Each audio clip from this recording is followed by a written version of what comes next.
Of class 3, this is English class and chapter 7 the fun fair.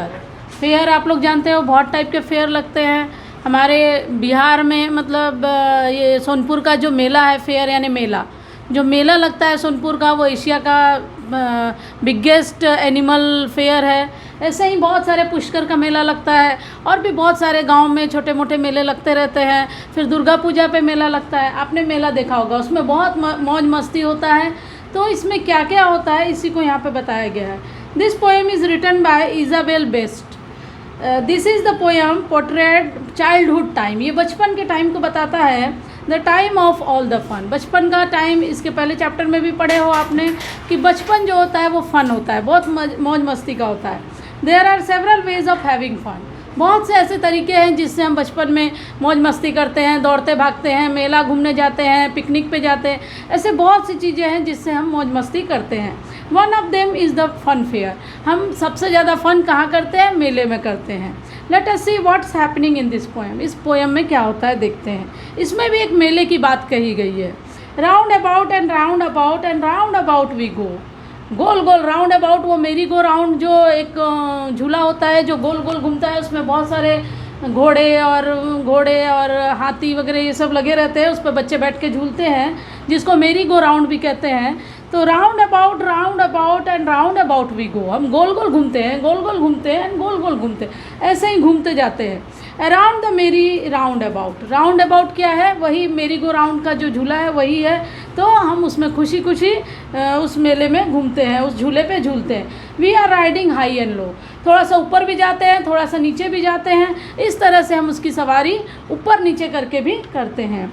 Our prancing horse sleep and bound. जिस horse पे हम लोग बैठे हुए हैं, घोड़े का बना रहता है लकड़ी का, उस पर बैठते हैं बच्चे, फिर हाथी का बना रहता है, तो उस पर जो घोड़े पे हम बैठते हुए वो घोड़ा प्रांसिंग करता है। प्रांसिंग यानी इठलाते हुए चलता है। लीप एंड बाउंड, ऊपर नीचे करते हुए चलता है।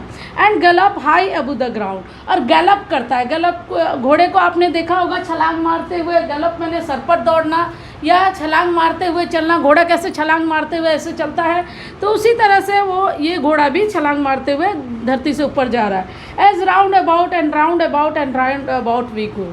जैसे जैसे हम गोल गोल घूमते हैं, जैसे जैसे गोल गोल घूमते हैं, वैसे वैसे वो घोड़ा उछलता हुआ आगे बढ़ता है।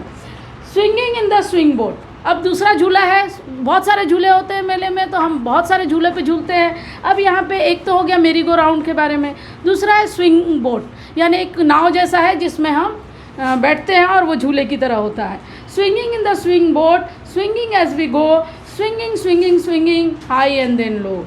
हम लोग उस नाव वाले जो बोट होता है और वो झूले की तरह होता है, उसमें हम जैसे ही बैठते हैं वो हिलने लगता है, झूलने लगता है, और ऊपर भी जाता है नीचे भी जाता है। आपने देखा होगा, एक इधर जाता है और इधर से नाव की तरह वो झूला होता है, तो आपने उसमें भी बैठा होगा। इस तरह से यहाँ पे 2-3 झूलों के बारे में बात हो रहा है। Swinging to the cloudy sky high low high, swinging to the ground low low high low. यानी पहले हम जाते हैं आकाश में ऊंचा, मतलब बहुत ऊंचा उड़ते हैं और ऊपर झूलते हैं। हाई लो हाई मतलब बहुत ऊंचा, फिर नीचे आते हैं, फिर ऊंचे जाते हैं। और जब नीचे की तरफ आते हैं तो हम लो नीचे पहले जाते हैं, फिर ऊपर जाते हैं, फिर नीचे आते हैं। इस तरह से हम ये झूला झूलते हैं। The gleaming world begins to reel and upward steals the great big wheel. Great big wheel, ये वाला झूला आपने देखा होगा, जिसको जाइंट व्हील के नाम से भी जानते हैं। बहुत ऊंचा झूला होता है, तो इस पे हम चमकती हुई दुनिया दिखती है। क्या दिखती है इस पे जब हम चढ़ जाते हैं, इस पे जब सवारी करते हैं, तो चमकती हुई दुनिया दिखती है और ऐसे लग रही है पूरी दुनिया गोल गोल रील की तरह गोल गोल घूम रही है। पूरी दुनिया हमको गोल दिखती है। As upward still the great big wheel, यानी जब वो जाइंट व्हील है या बड़ा वाला व्हील है, बड़ा वाला झूला है, वो जब ऊपर की तरफ जाता है तो पूरी दुनिया हमको गोल गोल घूमते हुए दिखती है।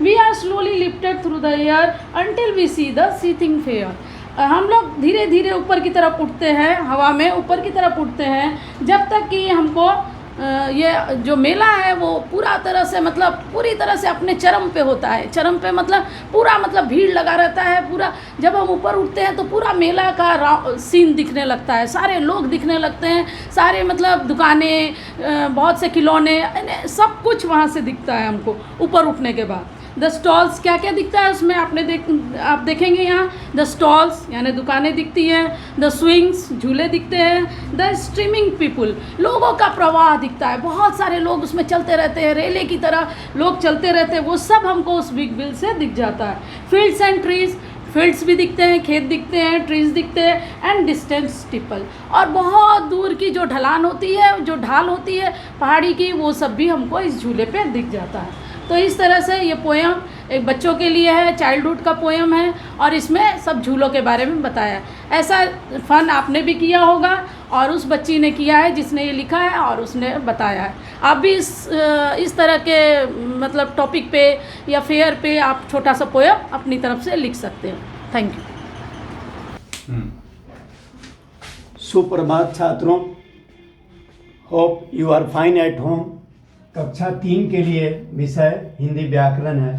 पाठ 4 के अंतर्गत आज हम लोग संज्ञा यानी नाउन को हम लोग पढ़ेंगे और समझेंगे, जानेंगे।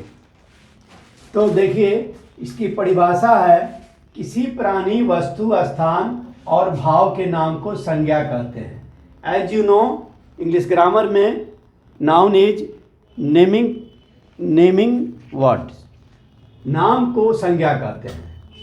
किसी प्राणी, वस्तु, स्थान और भाव के नाम को संज्ञा कहते हैं, जैसे राम, चम्मच, छपरा, मित्रता आदि। तो संज्ञा का अर्थ है पहचान या ज्ञान कराने वाला। नाम ही किसी व्यक्ति, वस्तु, स्थान या भाव विशेष की पहचान करवाता है। इसलिए हम नाम का बोध कराने वाले शब्द को संज्ञा के नाम से जानते हैं।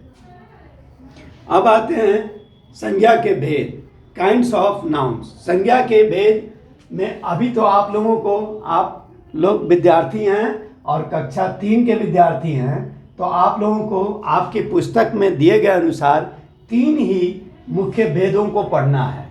संज्ञा के मुख्यतः 3 भेद होते हैं। आगे आप लोग पढ़ेंगे पाठ 4 में, 5 में, कक्षा 4-5 में जाएंगे और आगे पढ़ेंगे तो संज्ञा के कुल 5 भेद होते हैं। इसे आपको पढ़ना पड़ेगा। उसमें द्रव्यवाचक और समूहवाचक संज्ञा 2 बढ़ जाते हैं। तो आइए हम लोग इन 3 भेदों के विषय में जानते हैं। पहला तो है व्यक्तिवाचक संज्ञा, दूसरा है जातिवाचक संज्ञा और तीसरा भाववाचक संज्ञा। ये 3 भेद होते हैं, मुख्यतः भेद हैं। तो व्यक्तिवाचक संज्ञा, जो शब्द किसी खास व्यक्ति, स्थान या वस्तु के स्थान का बोध कराते हैं, उसे व्यक्तिवाचक संज्ञा कहते हैं। जो किसी खास व्यक्ति, वस्तु अथवा स्थान के नाम का बोध कराते हैं, उसे व्यक्तिवाचक संज्ञा कहते हैं। इसे हम इंग्लिश में प्रॉपर नाउन के नाम से जानते हैं। नंबर 2, जातिवाचक संज्ञा।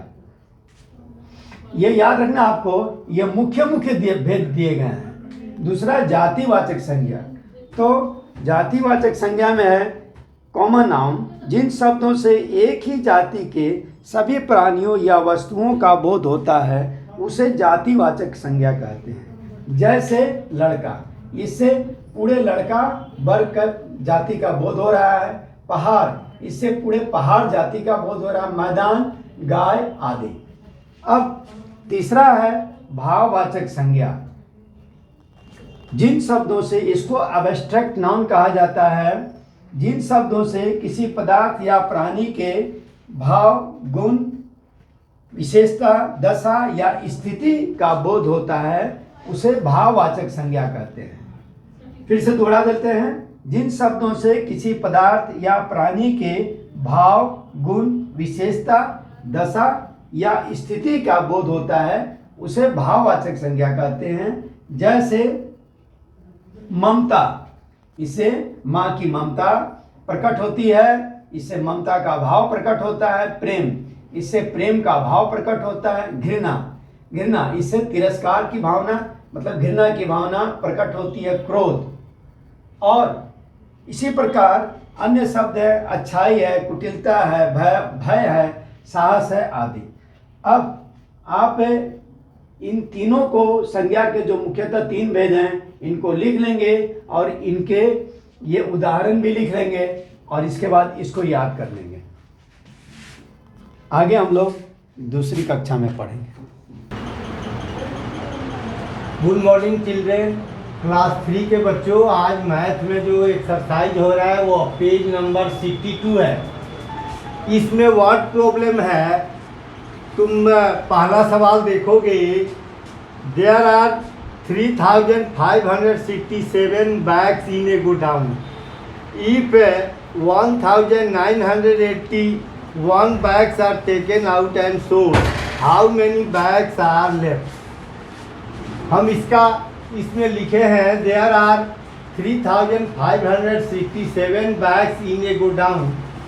If 1981 bags are taken out, यानी उसमें से निकाल लिए गए और एंड सेल सोल्ड, तो बेच दिए गए। बैग्स आर लेफ्ट, अब बैग कितने बचे हैं, तो इसमें से ये बड़े डिजिट से छोटे डिजिट को हम लेस कर देंगे। तो कितना आया, इसमें से 1586।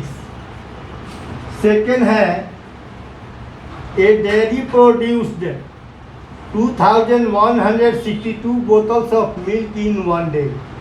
एक दिन में डेयरी कितना बोतल को प्रोड्यूस कर रही है, उत्पादन कर रही है, 2162। It supplied 1108 bottles to various outlets. इसमें से 1108 बोतल अलग अलग कामों के लिए यूज कर लिया गया। बोतल्स वेयर लेफ्ट, कितने बोतल बचे, तो इसमें से बड़े जो डिजिट्स है उसमें से छोटे डिजिट को घटा देंगे, यानी सब्ट्रैक्ट कर लेंगे। कितना आया, 1054। उसके बाद में जो इसमें तीसरा नंबर जो है वह है इसमें 5 नंबर का सवाल है। इसमें 5 नंबर में तुम देखोगे, ये 5 नंबर में क्या है, 5016 students study in ST John's School. Out of them 2867 are boys. How many girls are studying in St. John's School? इसमें पहला लाइन हम लिखेंगे कि 5016 students study in Saint John's school. Saint John's school, out of them 2867 are boys. इसमें boys कितने हैं, 2867। अब हम इसमें से गर्ल्स निकालने के लिए क्या करेंगे, इसमें जो 5016 है उसमें से 2867 को लेस कर देंगे। Girls in that school are 5016 minus 2867, कितना आया, 2149।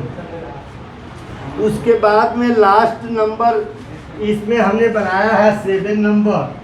7 नंबर में है, ये company which manufactures plastic boxes send 7550 boxes to its dealer. He accepts only 4987 boxes. How many boxes are rejected, यानी टोटल बैग्स कितने, मैन्युफैक्चरिंग कितना हुआ प्लास्टिक बैग्स का, 7550।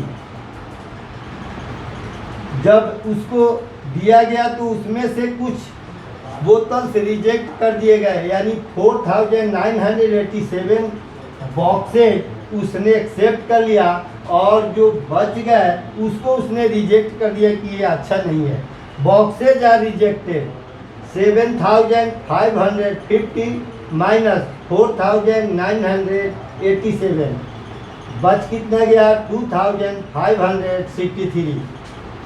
इस तरह से बच्चों इसमें 7 ही सवाल है, 7 है जिसमें से हमने 4 तुम लोगों को बता दिया है, बाकी तुम लोग बनाओगे। इसमें से 3 बचा जो तुम लोग बनाओगे। अगले नेक्स्ट एक्सरसाइज यानी 63 हम अगले क्लास में बताएंगे।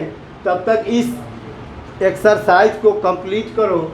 और इसका अभ्यास करो। Thank you.